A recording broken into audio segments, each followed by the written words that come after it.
तुम्ही आज शासकीय आश्रमशाळा सोमतवाडी इथं आलात, नक्की विषय काय?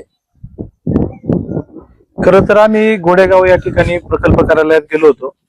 आम्हाला काही माहिती त्या निमित्ताने त्यांनी दिली होती आणि त्या माहितीच्या अनुषंगाने आम्ही माहिती चुकीची आहे म्हणून संदीप पाटील साहेबांना भेटायला गेलो होतो. तर त्या ठिकाणी असं आढळलं की गेल्या काही दिवसापूर्वी जे पर्याय व्यवस्थेवरील कर्मचारी आहेत त्यांची पर्याय व्यवस्था कागदोपत्री रद्द केलेली आहे. म्हणजे कागदावर आदेश केलेला आहे की आपण आपल्या मूळ आस्थापनेला जायचं. परंतु कार्यालयात जेव्हा आम्ही पाहिलं तर त्यावेळेस जे पर्याय व्यवस्थेवरील कर्मचारी आहेत म्हणजे चकवे असतील, त्या ठिकाणी करे असतील, गाडेकर असतील, हे सगळे लोक त्या ठिकाणी आम्हाला दिसली. गेले 4 दिवस शुक्रवार शनिवार रविवार सुट्टी सोमवार आम्ही कंटिन्यू प्रकल्प कार्यालयात जातोय आणि आजही गेलो होतो.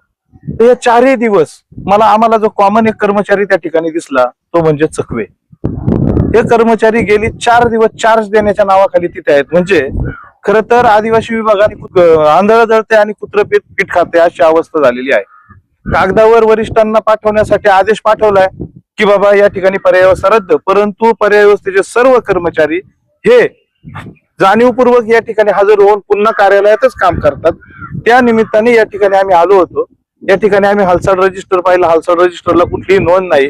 ज्या दिवशी ते चार्ज देण्यासाठी पहिल्या दिवशी गेले तेवढी एकच नोंद आहे, परंतु त्यांच्याकडे प्रकल्पाचा चार्ज नव्हता.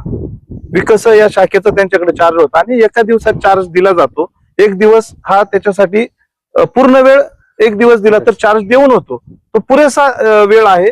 परंतु गेले 4 दिवस त्या कार्यालयात चकवे करतात काय हा प्रश्न होता. त्या निमित्तानं आम्ही या ठिकाणी आलो होतो. आता हलचल रजिस्टर आपण म्हणताय त्यांचं पाहिलं, त्याच्यावरती त्यांची नोंद आजची काय आहे? तर काहीच नोंद नाहीये. ते जे 9 तारखेला जे गेले त्या 9 तारखेचीच फक्त नोंद आहे. त्याच्यानंतर ते कार्यालयात परत या ठिकाणी डोकवायला सुद्धा आलेलं नाही. खरं तर यांच्यावर कुणाचा अंकुश नाहीये.